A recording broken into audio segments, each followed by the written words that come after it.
Welcome back to the metabolism series. We were discussing the path metabolism, and today we're going to continue doing that, and we're going to focus on fatty acid oxidation, the beta-oxidation in the mitochondrion. So let's start. So if you remember, we were left with fatty acids from the triglyceride mobilization. The free fatty acids can enter the cell pretty easily, and they're activated using the fatty acyl-CoA synthase. This enzyme is the same as the other we used in the triglyceride synthesis, if you remember. So we're using ACP and we are using a CoA, and we create a fatty acyl-CoA. This fatty acyl-CoA is then going to be transported inside the mitochondrion, because with the CoA it cannot pass the membrane by itself. So we're going to use two special molecules here. We have the carnosine acetyltransferase 1 and the carnosine acetyltransferase 2.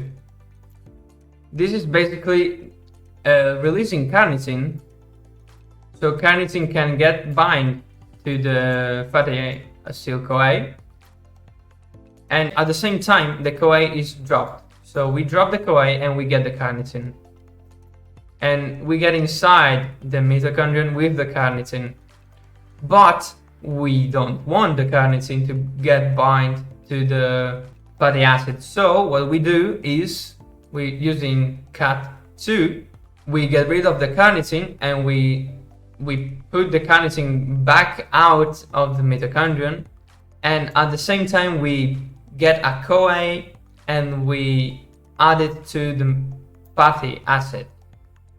So the result of this process is that we get rid of the carnosine and we get the CoA back in. So this molecule here, the fatty acyl-CoA we had outside of the mitochondrion, is now the same inside the mitochondrion. I put an R here just because it was more convenient to not put the whole structure. So we have the fatty acyl-CoA. We are going to use the acyl-CoA dehydrogenase.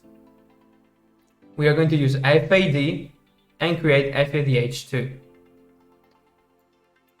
What is going to happen here is that we are going to create a trans-enoyl CoA.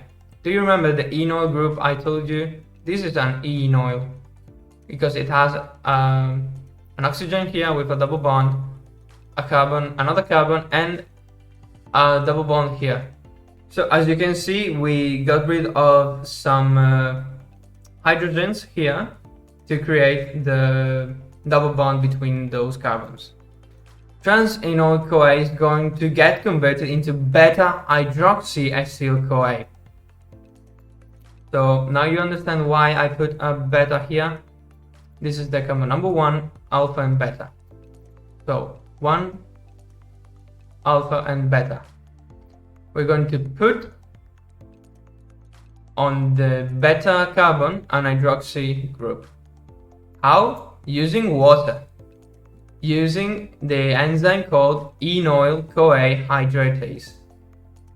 We had the Enochoi called trans-enoyl CoA because the hydrogens here are in trans position.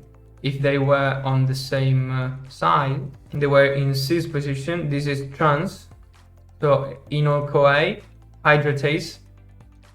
We're going to basically put a water molecule here to get rid of this double bond and create an OH group.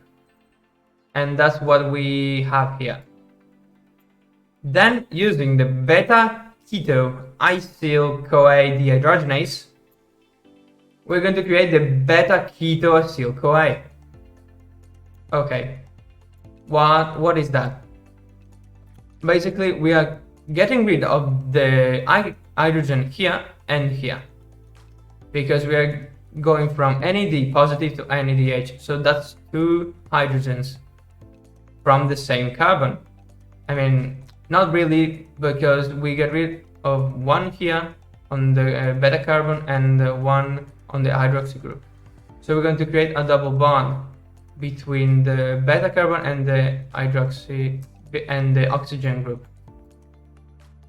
Here you have it, the beta carbon keto, AcetylCoA. And now with a Pilose, we are going to split this molecule. We're going to create AcetylCoA, because this is the molecule of AcetylCoA, it's the same one. And by adding the CoA to the other part, we create a fatty AcetylCoA, but it's 2 carbons shorter than the last one. So, as you can see here, then we can repeat this process and creating AcetylCoA. This AcetylCoA is then going to the Krebs cycle, and on the Krebs cycle is going to create a lot of energy. So here we have every cycle is 2 carbons less and 1 AcetylCoA is created.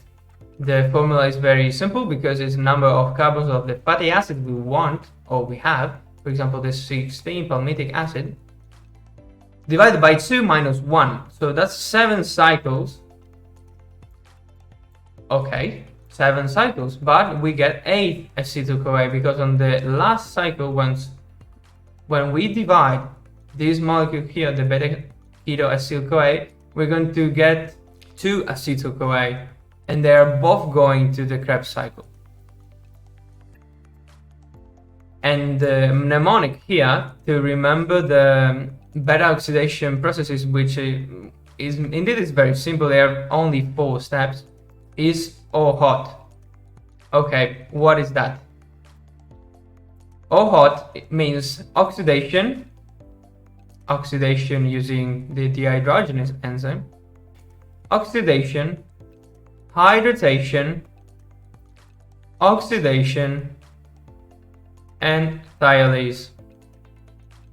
That's pretty easy. O hot for beta oxidation processes.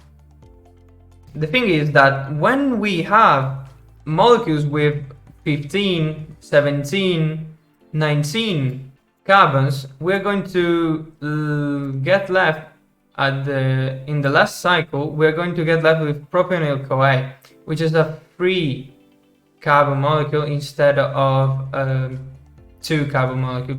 Propanyl-CoA uses the propanyl-CoA carboxylase to be converted into methyl malonyl-CoA. This enzyme needs ATP and biotin, vitamin B7 or B8, depending on the literature.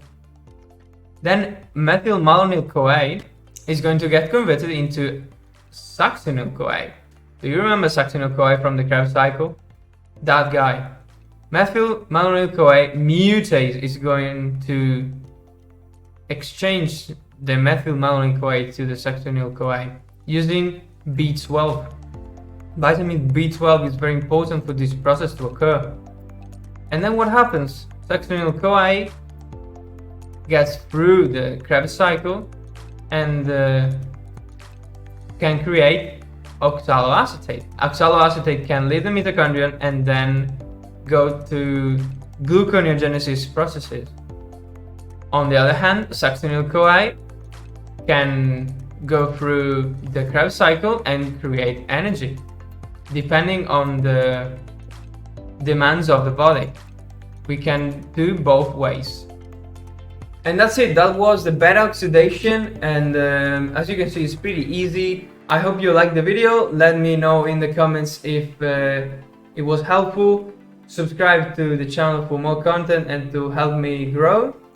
Share this video to classmates who don't understand this process. I hope you learn from this. I will leave the diagram in the description so you can study it and download it. It's free. Hope you enjoyed.